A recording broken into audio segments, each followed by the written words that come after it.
performance and interface. We find the original Nokia 6 struggles a bit if you push it too hard. The poor thing only has an entry-level Snapdragon 430 chipset. Power has improved this time around.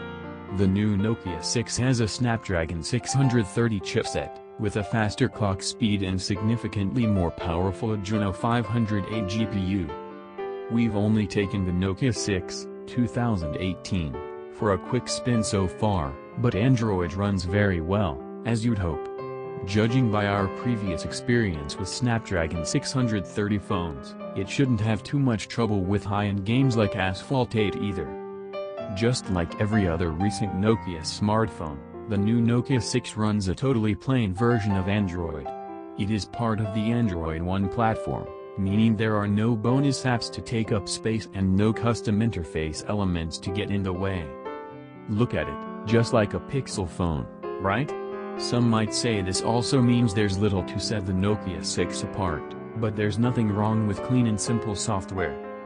There will be two variants of the new Nokia 6, one with 3GB of RAM and 32GB of storage, while the other will have a 4GB/64GB configuration, but both will come with the micros allowing you to expanding the storage further.